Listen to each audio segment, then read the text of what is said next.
Assalamualaikum warahmatullahi wabarakatuh. Halo semuanya, saya Indah Sulistiowati dari kelas Manajemen Bisnis Industri Furnitur, NIM A01320011. Di sini saya akan menjelaskan tentang marketing mix atau bauran pemasaran.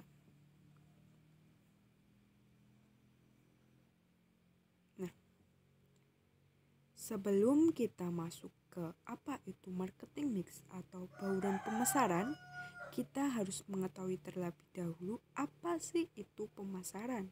Di sini saya akan memberikan pengertian menurut Kotler and Killer, yaitu pemasaran adalah memenuhi kebutuhan dengan cara yang menguntungkan.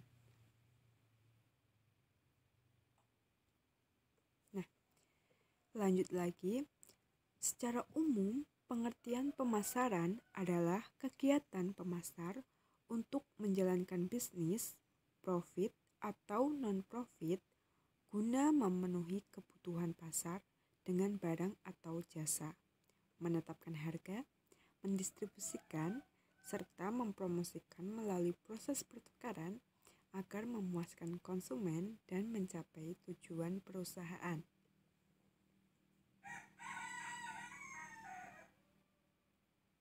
Lanjut.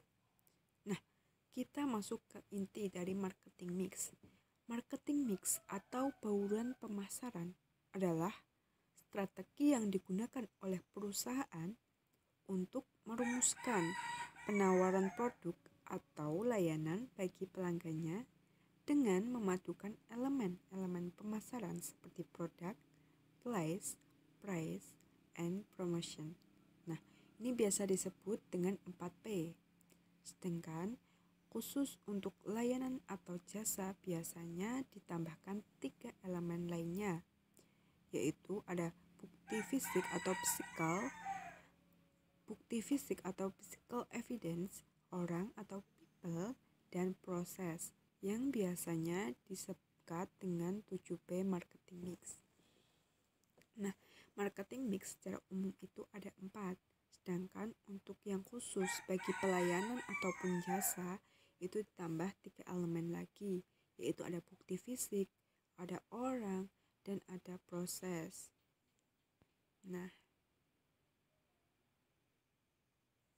Selanjutnya nih, pengertian marketing mix menurut para ahli. Di sini ada dari Kotler and Armstrong.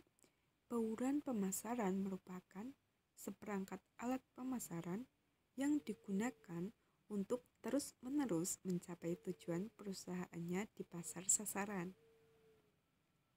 Selanjutnya, menurut Alma tahun 2015, marketing mix merupakan strategi mencampur kegiatan-kegiatan marketing agar dicari kombinasi maksimal sehingga mendatangkan hasil yang paling memuaskan. Itu merupakan 2 contoh pengertian marketing mix menurut para ahli. Yang pertama dari Kotler and Armstrong dan yang kedua dari Alma. Kita lanjut selanjutnya.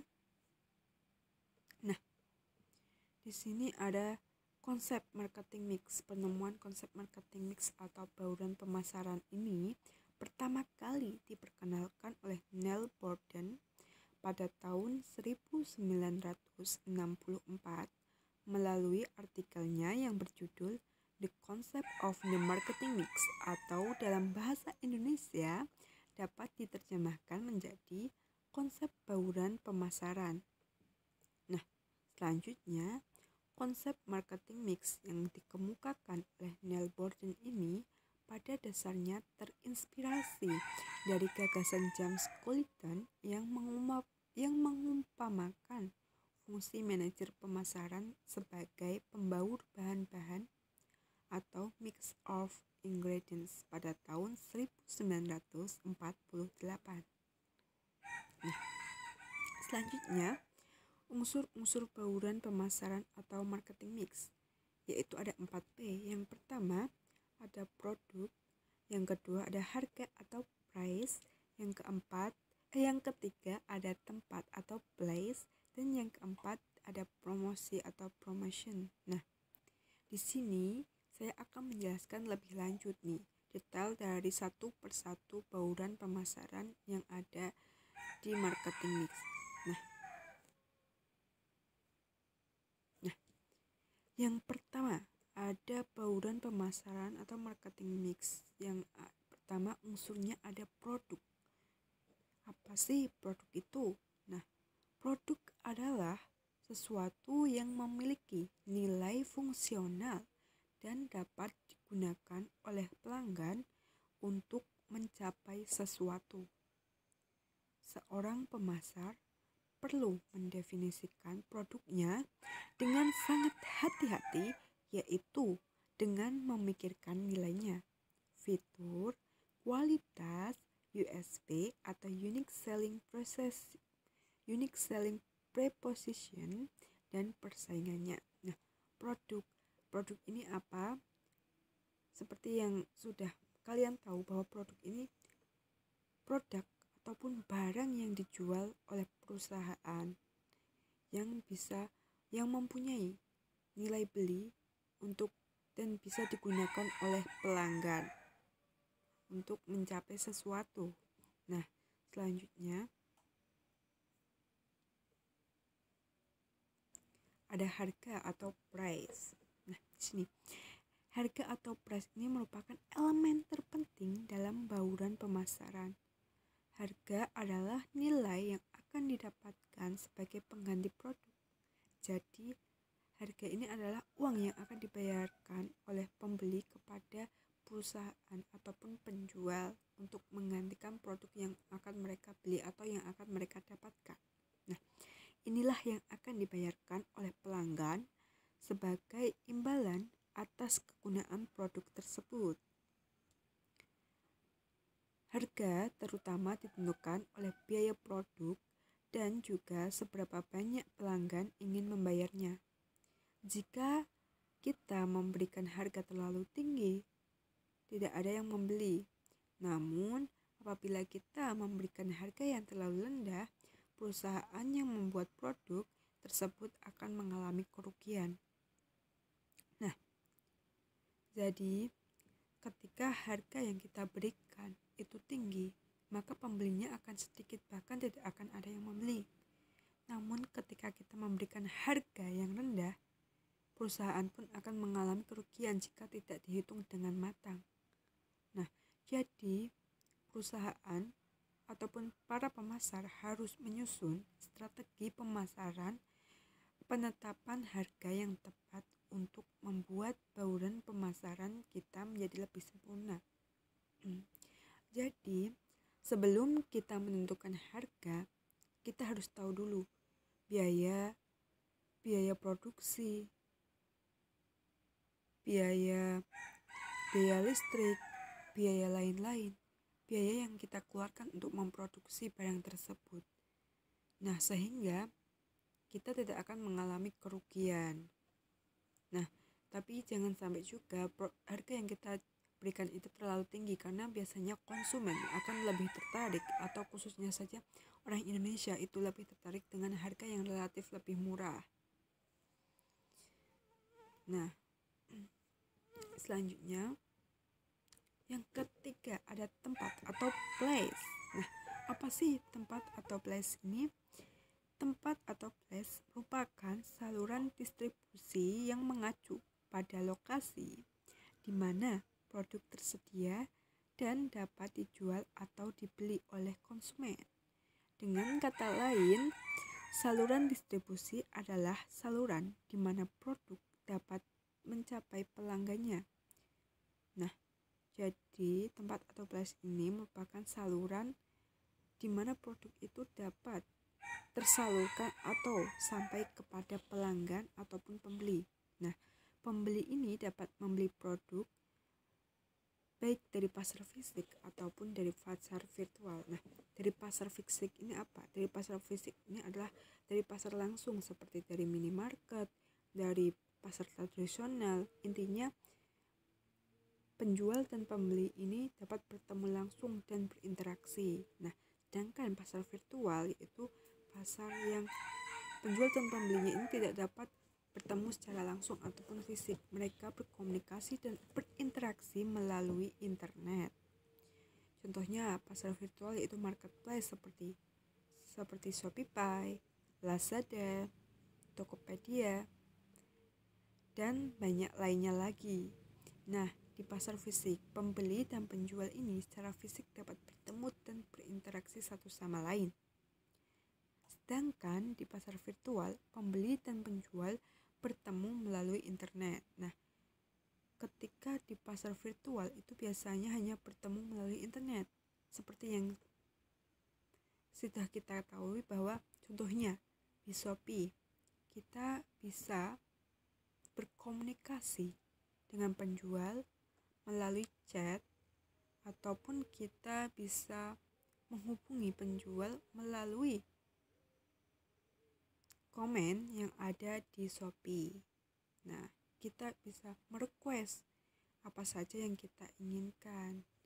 Nah, meskipun melalui internet, penjual dan pembeli masih bisa berinteraksi dan berkomunikasi. Lanjut. Nah, yang keempat ini ada promosi atau promotion, yaitu strategi yang diterapkan oleh pemasar untuk membuat pelanggan sadar akan keberadaan produk ataupun mereknya. Promosi ini merupakan sebuah bentuk komunikasi perusahaan pemasar kepada pelanggan tentang produk yang akan ditawarkan sehingga produk atau layanan yang dimiliki diketahui oleh pelanggan dan juga untuk mempengaruhi pelanggan untuk membelinya. Nah, promosi ini dapat berbentuk iklan, informasi dari mulut ke mulut, katalog, pameran bisnis, sponsor acara, bazar, dan lain sebagainya. Jadi, inti dari promosi ini adalah membuat pelanggan sadar dan tahu akan keberadaan produk atau merek dari perusahaan yang ditawarkan. Nah, intinya ini produk ataupun jasa merek yang kita tawarkan ini dapat diketahui dan dikenali oleh pelanggan, sehingga pelanggan bisa memungkinkan untuk membeli penawaran yang kita tawarkan. Selanjutnya yaitu adalah bauran pemasaran dalam layanan. Nah, ketika bauran pemasaran yang berkaitan dengan layanan ataupun jasa seperti restoran, layanan telekomunikasi, perhotelan, konsultan, perbankan, asuransi, dan lain-lainnya, ini ada elemen tambahan selain dari 4P, yaitu product, price, place, promotion yang kita jelaskan sebelumnya. Ada tambahan 3, yaitu ada bukti fisik tambahan atau physical evidence, orang atau people, dan proses yang dikenal sebagai bauran pemasaran layanan 7P. Nah, kita akan membahas satu persatu.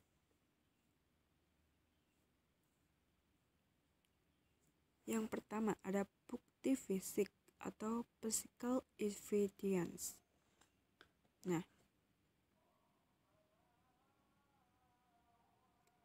layanan atau jasa merupakan suatu yang tidak berwujud. Karena tidak berwujud, pelanggan harus mengharapkan adanya kepastian yang memastikan bahwa layanan yang ditawarkan tersebut benar-benar terjadi seperti yang diharapkan oleh pelanggan.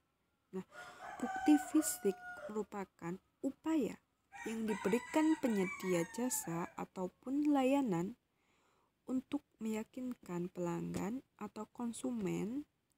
Contohnya seperti bukti fisik, peralatan yang menghasilkan jasa atau layanan, kantor, gedung, website.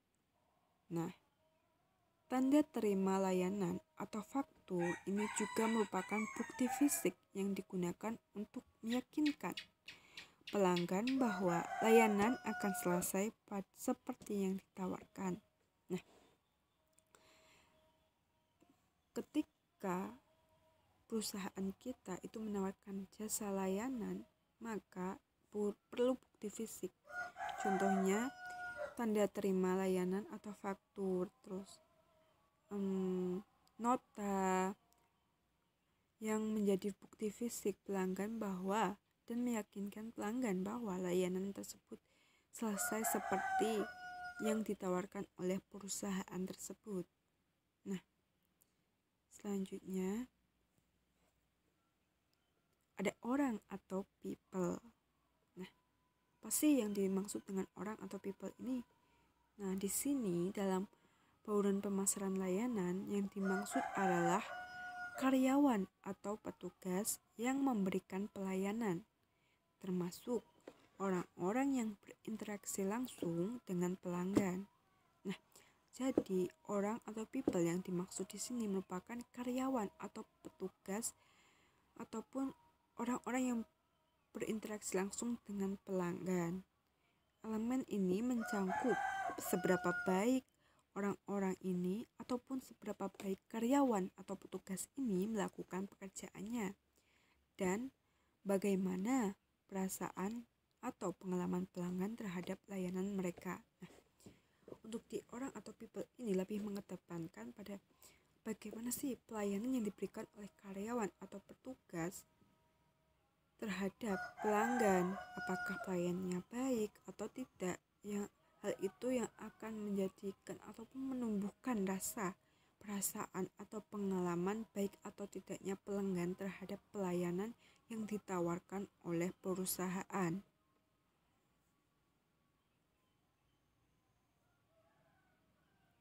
Nah, yang tidak kalah penting ada proses. Di sini proses merupakan metode, prosedur, ataupun urutan kegiatan dalam rangka menyampaikan layanan atau jasa kepada pelanggannya. Nah, di sini proses tersebut merupakan metode atau urutan kegiatan perusahaan dalam menyampaikan layanan atau jasa kepada pelanggan atau konsumennya. Nah, semua proses ini dikendalikan secara ketat untuk memastikan pengalaman pelanggan yang konsisten. Proses-proses tersebut biasanya didefinisikan dalam dokumen tertulis, yaitu prosedur operasi standar atau Standard Operating Procedure atau SOP. Nah, jadi proses ini merupakan prosedur atau urutan kegiatan dari karyawan ataupun petugas dalam menyampaikan layanan atau jasa kepada pelanggan. Di sini biasanya perusahaan ataupun yang memberikan pelayanan, contohnya saja dalam restoran, itu biasanya mempunyai prosedur operasi standar atau Standard Operating Procedure yang harus dilakukan oleh karyawan atau petugas dalam melayani pelanggannya. Karena dalam pemasaran layanan ataupun perusahaan yang menyediakan jasa layanan ini biasanya berkaitan langsung dengan pengalaman yang dialami oleh pelanggan. Jadi ketika pelanggan puas dengan cara ataupun proses penyampaian kita, proses ketika kita menawarkan kepada pelanggan itu baik, maka otomatis pelanggan biasanya akan cenderung loyalitas atau memberikan pendapat yang positif terhadap perusahaan ataupun contohnya di sini restoran yang kita kelola. Nah, di sini akan berimpas pada image atau citra perusahaan yang kita miliki.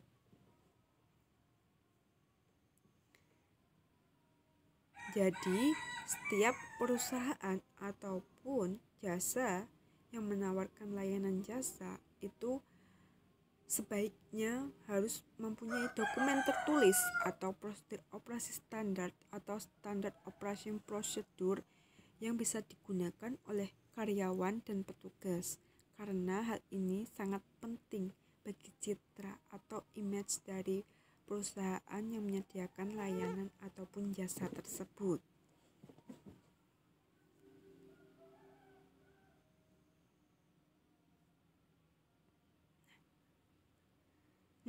Setelah kita mempelajari tentang marketing mix, kita pun harus mengetahui apa tujuan dari marketing mix atau bauran pemasaran yang telah kita pelajari. Nah, tujuan dari marketing mix ini yang pertama, pemasaran langsung atau direct marketing adalah suatu bentuk pemasaran interaktif yang dapat digunakan satu atau lebih media iklan untuk menghasilkan tanggapan atau transaksi yang dapat diukur pada suatu lokasi. Lalu yang kedua, advertising atau periklanan. Advertising atau periklanan mempunyai tujuan utama untuk memberikan informasi tentang produk atau barang atau jasa kepada target konsumen agar mampu meningkatkan penjualan. Nah, selanjutnya yaitu adalah promosi penjualan atau sales promotion. Nah, sales promotion merupakan kumpulan berbagai alat intensif yang dirancang untuk mendorong pembeli untuk melakukan pembelian suatu barang ataupun jasa.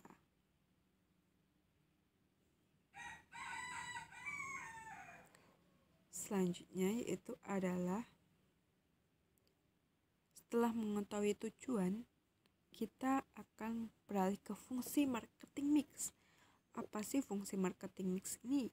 Yang pertama yaitu fungsi distribusi fisik.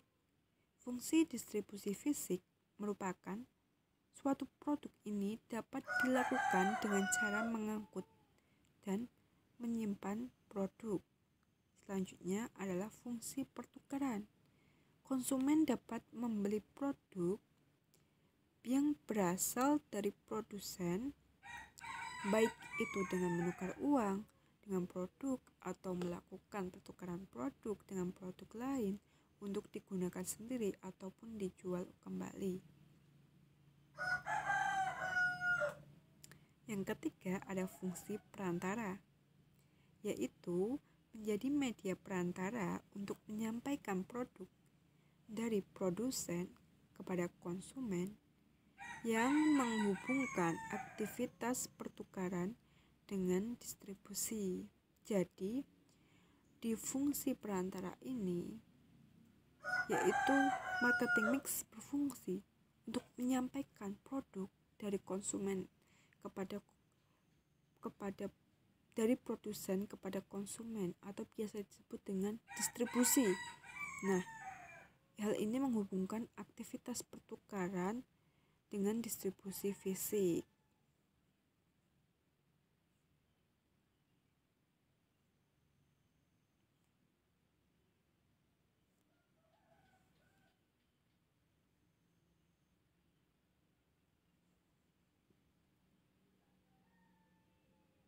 Nah, selanjutnya ada manfaat dari marketing mix.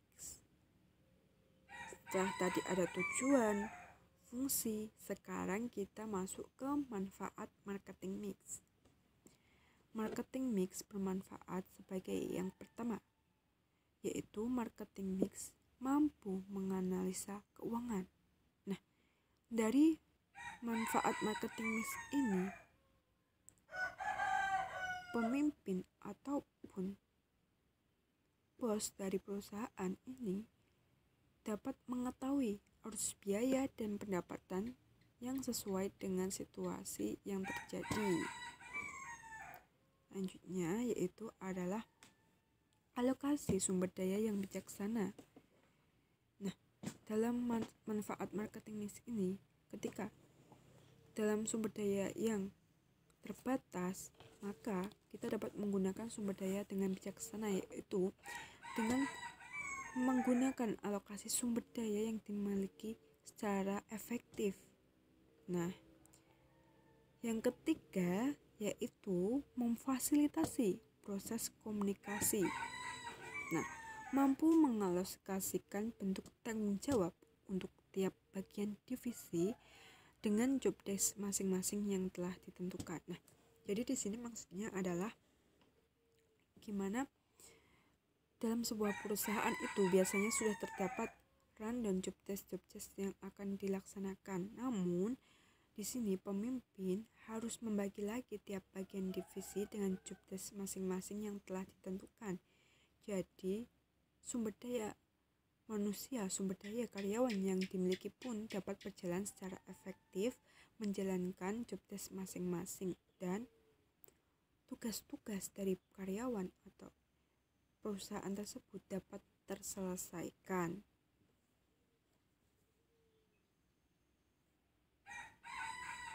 Nah, selanjutnya ada sederhana. Maksudnya dari manfaat marketing mix ini, konsep ini dapat menyederhanakan dan menyatukan berbagai macam bentuk kegiatan pemasaran yang menjadi satu. Nah,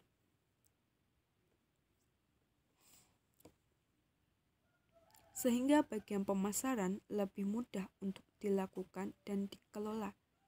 Jadi, marketing mix ini menyederhanakan dan menyatukan berbagai macam bentuk kegiatan pemasaran untuk menjadi satu. Jadi ada promosi, terus ada sales penjualan, dan pemasaran yang dilakukan oleh perusahaan. Jadi bagian dari pemasaran yang dilakukan oleh perusahaan ini menjadi lebih mudah untuk dilakukan dan dikelola karena lebih sederhana dan dipersatukan macamnya. Bentuk pemasaran tersebut menjadi kegiatan pemasaran yang menjadi satu kesatuan. Nah, selanjutnya ada alokasi tanggung jawab. Nah, apa sih alokasi tanggung jawab ini? Alokasi tanggung jawab merupakan pembagian tanggung jawab kepada tiap orang sesuai dengan job desk dan kemampuan yang dilakukan. Nah, intinya dari alokasi tanggung jawab ini merupakan pembagian tugas-tugas dan tanggung jawab yang harus dilakukan ataupun tugas-tugas yang harus dikerjakan oleh karyawan dari perusahaan tersebut, sehingga kinerja dan proses-proses pemasaran pekerjaan dalam perusahaan tersebut dapat dilaksanakan dengan lancar. Nah, dalam pengalokasian tanggung jawab ini sebaiknya job desk setiap orang ini disesuaikan dengan kemampuan yang dimiliki, sehingga setiap karyawan bisa melakukan tugas-tugasnya sesuai dengan kemampuan yang dimiliki dan akan memperlancar dan lebih mengefektifkan aktivitas dan kegiatan dari perusahaan dalam mengelola perusahaan.